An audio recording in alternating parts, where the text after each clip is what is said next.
Hello, and welcome to the breakfast area of the kitchen, because I'm continuing on my ongoing saga of replacing all of my light switches with Lutron Casetas, or at least more advanced ones in case I don't need them to be remote controlled, and replacing all of my outlets with the nice cool white ones that are going to match.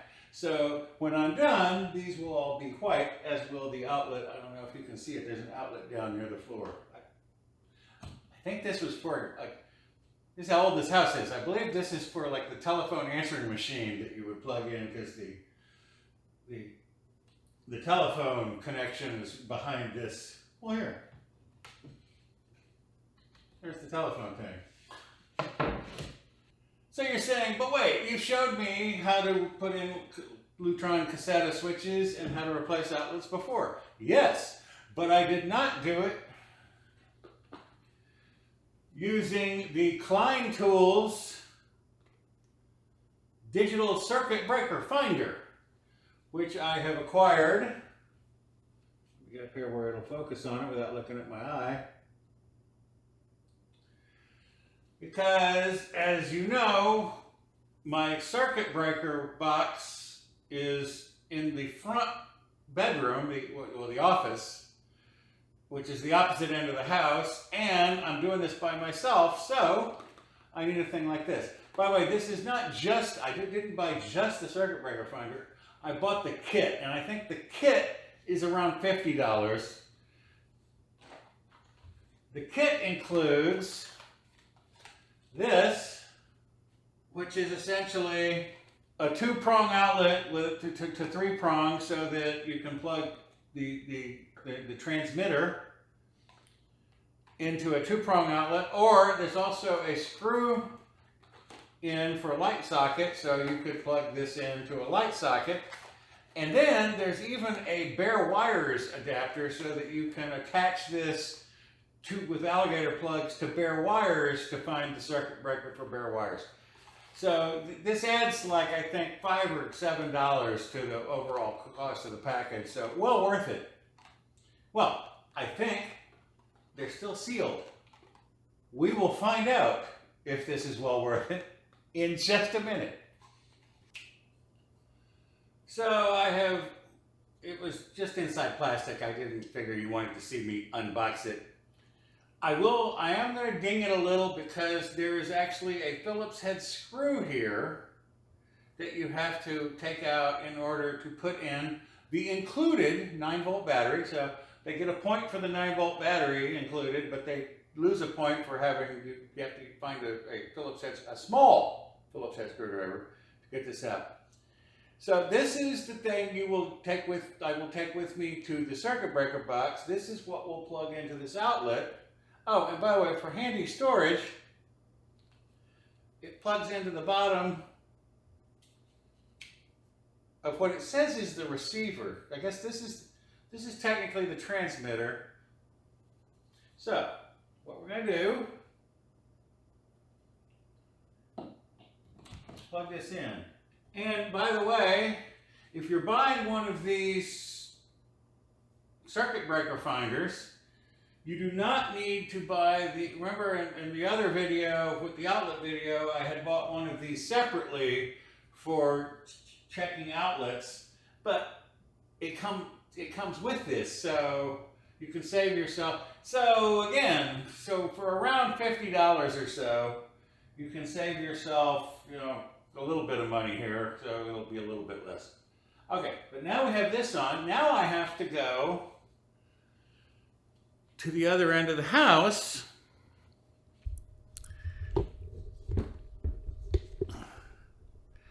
So it's time for a little vlog walk. Okay, so now I'm in the closet with the circuit breakers.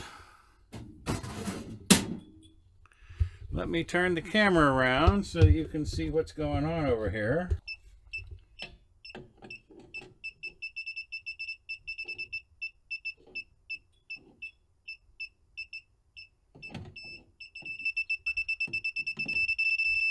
I'm thinking that's the one, so let's throw that one. Okay, so this outlet is off. Let's see if this is an outlet down here. Okay, this outlet is also off. Now, let's see if the electricians, right, the lights are on a different breaker. So these two outlets, oh, and the outlet where one of my lights is plugged in, and the outlet over there on the other side of the room. Wait, there's one here. No, okay, the kitchen outlets are on. So that breaker controls 1, 2, 3, at least 4 outlets. Okay, so I checked in the laundry room, and those lights, those outlets are also off. So, well, come on, we knew the electrician they had 15 outlets on one breaker coming out in a daisy chain off of another breaker, so not shocking that there's multiple outlets on this breaker. Oh wait, let's check the one right around the corner here. Okay, so there's also several outlets in the living room, not the ones behind the TV, which again were on the 15 chain breaker. This is at the other end of the room, and it's on a break. In fact, let me just run check the bedroom. So I checked the master bedroom, which shares a wall. You know, here's the living room wall, and then the master bedroom back wall. Yes, and its outlets are also out. So apparently, it's this whole back side of the house. All of these outlets are on that breaker that I just found with my new breaker. So, yay, this thing works. Okay, now I'm going to replace a couple of outlets, which is relatively boring, but, you know. Remember, I always put the things in where you can skip. So if you don't want to watch, if you've seen me do outlets, skip ahead. And then I'm going to find the breaker for these, and then I'll replace those, and then you can skip ahead to that. Do not be alarmed if you hear a faint beeping. That's one of my UPSs, which of course was plugged into one of the outlets on this breaker.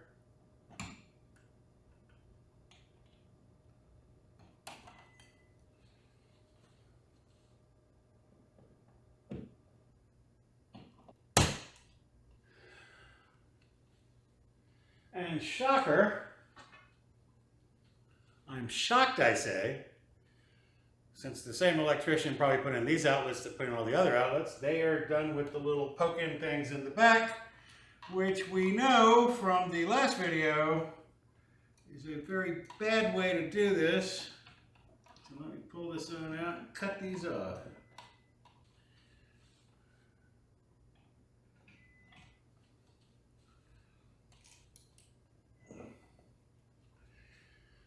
And then we have our little friend, the ground. My God.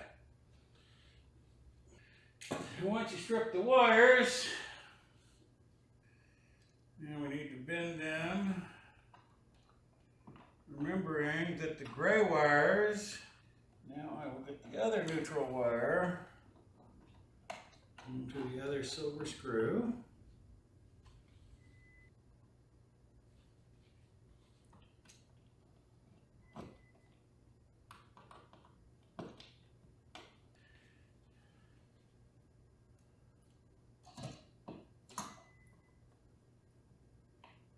Now,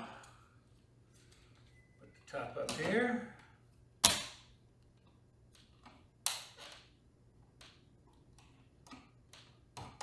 Voila! That is a real pain in the ass.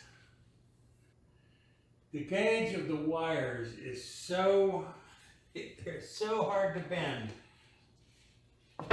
which, you know, for electrical purposes is a good thing. For my purposes, where I'm trying to bend them, it's a bad thing. What they don't tell you is, remember there's a little 2-prong to 3-prong. Yeah, well, that's because the screw end thing is a 2-prong, so you have to use these together to go in here. So what I'm doing now is I'm going to screw the transmitter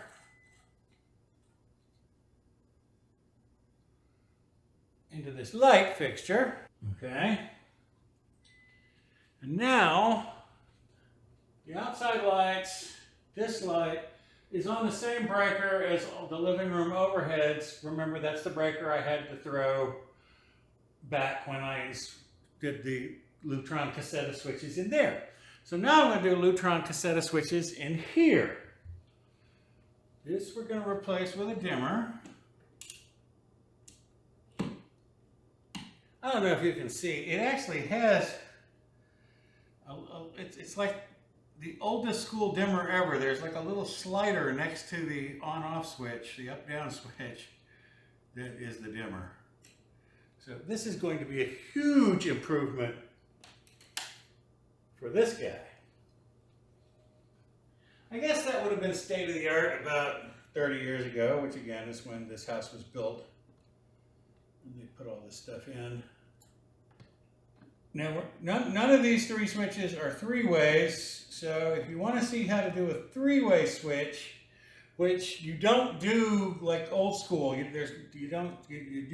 don't handle the traveler wires and everything the same way, go watch my other video, which I will link below, where I do install a 3-way switch, and then you can see how to do that. Here I'm going to install a dimmer, and a switch. The reason this one here has to be a switch is because it controls the ceiling fan that's on the deck, on the roof, on the ceiling on the deck. Of course, you know, ceiling fans don't like being on dimmers unless they're very special dimmers. And this is like a Samsung, so I don't even think it would like a special dimmer. Now, it also controls my lights that hang around outside, but they are on a manual dimmer. It's mounted up on the wall. I usually just leave them. I almost never never turn them up. I'll leave them on low. Oh, look! Terminals on the side, not the your normal nonsense. Now, by the way, this is my favorite. And here, the only colors is this is the ground and everything else is, you don't have to worry about which wire goes where. Fun fact, this thing wasn't grounded. Maybe it makes no difference. I don't know. I'm a big fan of grounding. Grounding is how people avoid being electrocuted. So this is the ground. Am I standing where I'm blocking all cameras from seeing it? Here we go.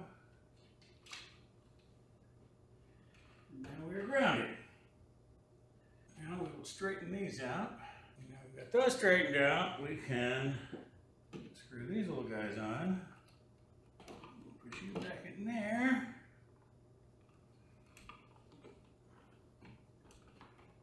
Perfecto.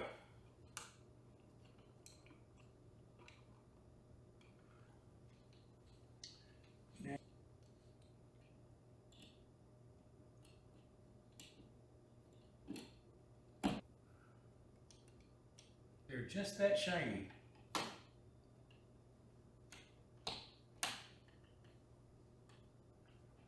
Okay. Now, who remembers? That's the switch.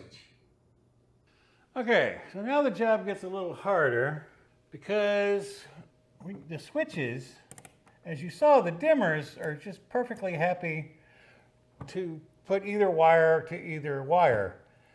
Switches, not so much. They have a very particular way they like to be wired. And they have a load wire and a live wire. So I'm going to have to figure out which is which in this switch right here. I don't know why they have to make these screws so long. Well, the load's easy because there's a wire that goes from here. There's a wire that comes off of the other switch. Well, that's clearly the live wire. So this is the load wire. But when I'm done, I'm not sure I want to have my live wire daisy chained like this, which is going to make my life a little more difficult. By the way, we've established that whoever the electrician was who wired this house, they were in a hurry and cutting corners and doing everything the fastest, cheapest way possible. They used the cheapest possible materials, and they used the, and they did, I mean, like, really, daisy chaining a live wire from switch to switch, that's just not the right way to do it. You have the live wire back there. You can run a wire from back there. So this is the live wire coming out here. And these are our two load wires going off. This goes off to one light and this goes off to another. Very annoying. Okay, we're gonna be able to pull this off. It's just annoying. Well, first, as always, we need to cut off our poked in wires, which should never have been put in that way in the first place because, again, it's the fast, cheap, stupid way to do it that causes everyone who comes along after you problems. But what do you care? You're getting paid. I like people who like work at things. The dimmers don't have neutral wires, but the switches do.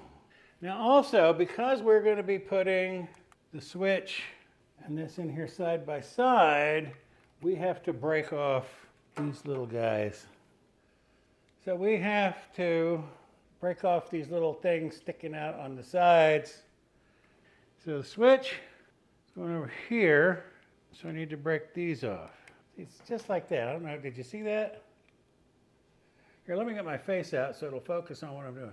You just grab these little guys and bend them, and they snap right off, okay? And then now I need to break off the other side of this one. Now both of these guys need to be grounded, so I'll leave the ground alone for now because the blue wire just gets capped off. It will not be participating in any reindeer games. The black wire is the live wire, so the red is the live. Oh, I see, they screwed the jumper across the last one, which I can't see, of course.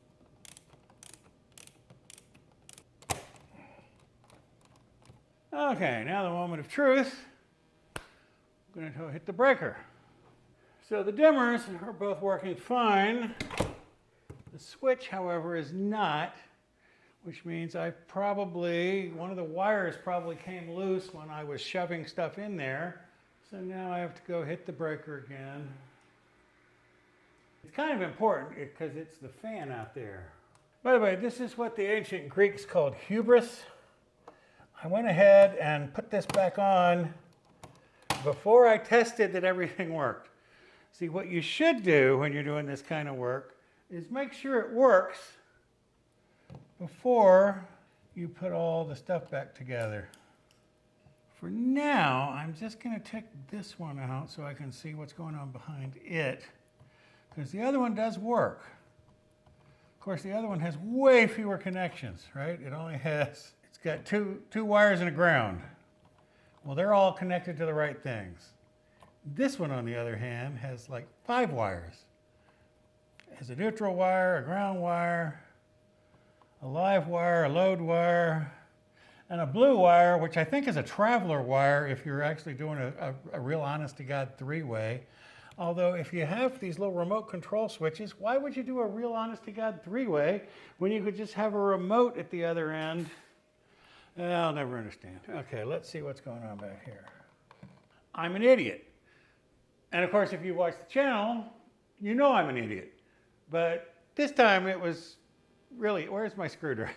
So I don't know, if you remember, I kept saying the red is the live. No, The red is the load. So the red is supposed to, I have the red and black wires switched on this here switch. My red wire goes here and is now properly attached to load. I mean, this is clearly on me. I was looking right at the thing and it said, you know, it says line and load, and I'm looking right at them and it said that the red wire goes to load, not line, which is the live wire. But it's just, I think of red as live, and it's not. Now, before I put everything back, first I'm going to shove everything back up in here. Now I'm going to go hit the breaker. You work.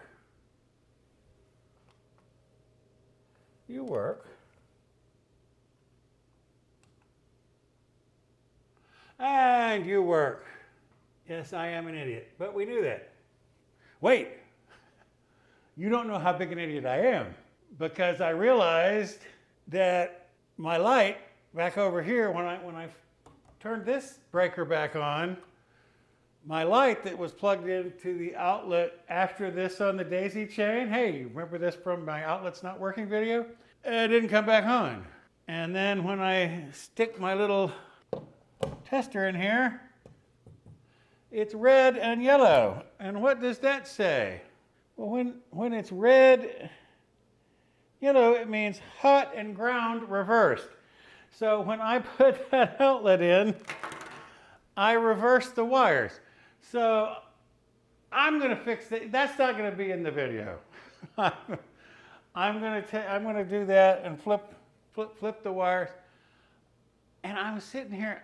Do you remember me saying, you know, the white goes on the silver? Well, apparently that's not right, because it says my hot and ground are reversed. So I'm going to put this back together. I'm going to redo this one. I still haven't done the one down at the bottom or that one. So these two outlets have no power because this one's screwed up, and I screwed it up this time, not the previous electrician. The beginning of this video is still useful. It shows you how to use the circuit breaker finder, but don't pay attention to how I wired this outlet. Go watch the outlet video, which I will link down below. And, well, this one, I got this working, and I will put that. So I'm done filming.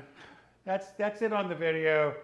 I will put this all back together. So, quick update. What happened was, remember I was having trouble with the wires in this outlet?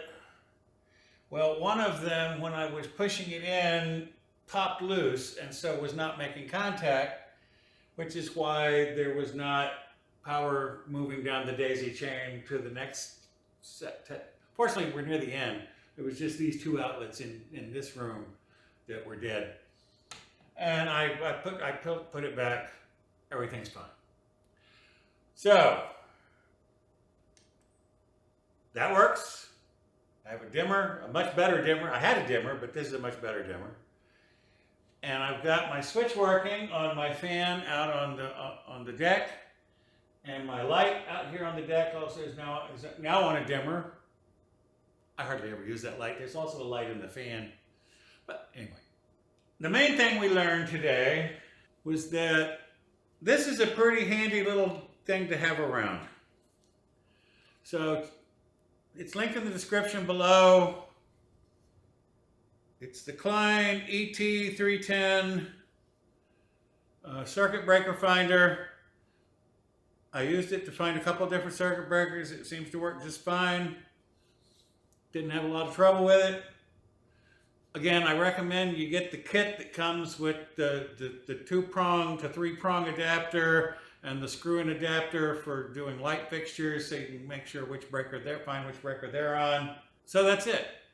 Don't know what I'm going to be doing next week because, as always, I'm still waiting for Carvana to figure out what they're going to do with Stormtrooper so I can finish that video. I feel like that needs to be in a car video. So I have the K5 nav system update video all ready to go. I'm just waiting for that little Carvana update. Still showing coming soon. Still doesn't have pictures. As soon as it has pictures, I will post them, put them in that video, upload that video. But for now, that's it for this time. I'll see you next week with something else. Maybe about the K5, maybe about something else. So long, farewell, auf Wiedersehen, good night, adieu, adieu to you and you and you.